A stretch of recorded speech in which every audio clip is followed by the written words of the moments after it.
الوزاره ديال الشباب باش ندوز لواحد الفوق نعم. اخر، كانوا هاد الناس هادو واش ما كاينينش ناعسين ما كيفكروش في هاد الشيء؟ دو جور لو دومان بلاتي دو جور لو دومان ولينا كنتقاتلوا حنا في لي ريزو سوسيو على القفطان ديالنا، على السليج ديالنا، على الكسكسو ديالنا. في كنتوا علاش هاد الشيء ما وثقتوش؟ انا نجاوبك. بالنسبه للتراث المادي الغير مادي في الخصوص اللي فيه اشكاليه اليوم للاسف مع الله يهديهم اخوتنا وجيراننا معنا الله يهديهم الله يهديهم.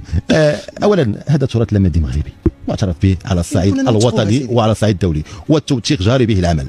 كاين جوج عمليات ديال التوثيق. كاين اما العمل اللي كتقوم به وزاره الصناعه التقليديه، فاش كان داخل في هذا المجال ديال لي لابيل، يعني كنبقى الزليج الى ريبيرتوري في لومبي وفي لومبي. الزليج مغربي بالطبع لي بوتي كارو. لا بيان سور داك الفرما وداك الشيء مغربي. ما فيش الاسبوع الماضي يكون ما فيش لو بارطاج. الاسبوع الماضي يكون في جنيف، وباش ناكدوا مره اخرى باننا هذا الزليج اللي كنتكلموا عليه حطيناه في 2016 في اليونسكو. لا في جنيف في لومبي. لان باش كاين فرق ما بين اليونسكو وما بين لومبي. اليونسكو كدير لك اعتراف فقط، ليس حمايه قانونيه. لومبي هي اللي عندها الحمايه القانونيه. اليونسكو غير كتعترف بك. يمكن لها اليوم تقول كنعترفوا بان هذا جلابه مغربيه مثلا، وغدا تجي تقول هذه جلابه تونسيه ولا تركيه بحال لومبيك ديالنا حنا. لومبيك راه تابع لومبيك. كاع الدول عندهم ذاك المكتب ديال لومبيك. دونك سي لا بروبريتي انتيليكتويل. فوالا داكوغ. دونك هاد لا بروبريتي حنا حاولنا ندخلوا فيها لو سافوار فير. واحد النقطه ديال لو سافوار فير كاينه عندهم، ولكن الصراع اللي كاين ما بين الدول ما عمرهم ما فعلوها. فاش راسنا هذا القطاع في 2021 تم تعيينا من طرف سيدنا الله ينصرو، خلقنا هيريتاج باتريمون، يعني لو لابيل ماروك. هذاك اللابيل ماروك هذاك اللابيل ماروك ماشي في الجانب التجاري ديالو، لان هذا ماشي اختصاص ديال الوزاره. الجانب التجاري عند الصناعه التقليديه. علاش؟ لان هذا كيتبنى على اراده ديال المعلمين اللي كيمشيو هما يحطوا ديك العمل ديالهم باش يدافعوا على راسهم على الصعيد الدولي. لان كان جرى واحد السابق انذاك في التسعينات وفي دوبي زاني 2000 ان مقاوله اجنبيه بلا ما نعطي لا نسولتين ديال واحد الدوله الاوروبيه حاولت تستغل زليج فاس، سماتو زليج دو فاس. داكور.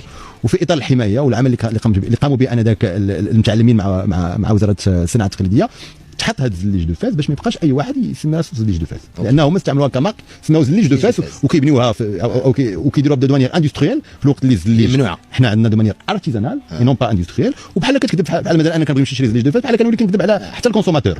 حنا شنو قلنا؟ حنا هذا الجانب التجاري عند المتعلمين وعند الصناعه التقليديه. بار كونت لو سافوار فير يعني اللي لو باتريمون ايماتيريال اللي ديال المغاربه كلهم، هذا كنحاولوا ندافعوا عليه في اطار الاعتراف اللي كتعطي اليونسكو. للاسف اليونسكو كتعترف كل سنتين من يعني من ان اليمون من الباتريمون ايماتيريال ديال الدول بصفه عامه. ما عندناش الحق. واحد في العامين، واحد في كل عامين.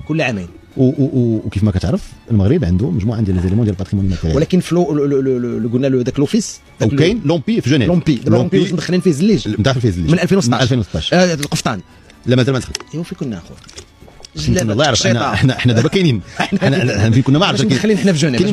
كاين مجموعه ديال لي زيليمون اللي داخلين اتخابر لي لابيل. هادشي اللي بغيت نسلك في المجال التجاري. حنا مشينا بعد من المجال التجاري، بغينا حتى لو سافوار فير. داكشي علاش درنا شراكه معاهم باش يولي واحد العمل ما بينهم وما بيننا، وباش ندخلوا حنايا لو لابيل المغرب. وهذاك لو لابيل علينا نحن هنا في المغرب مع المتعلمين مع وزاره الصناعه التقليديه مع حتى وزاره الفلاحه فاش كيهم بعض يعني لي بلا ماروكان باش كنخدموا عليهم باش نعرفوهم قانونيا، ماشي التعريف ديالو فقط ماشي تعريف ثقافي بل تعريف قانوني. وهنا فين كاين الخدمه حاليا. نفسه بالطبع حتى هو دخلنا مقيد. لا فين دخل في جنيف ولا في جنيف؟ دخلنا. يعني شنو دخل دابا؟ قول لي اللي دخلتي انت دابا. احنا دخلنا 7 ديال لي زيليمون. قفطان زليج كسكسو هادو ما يديهم حد. لا ما عندهم ما يديهم. قلنا سيدي التراث ديالنا ما نخافوش عليه. هذه مسؤوليه ديال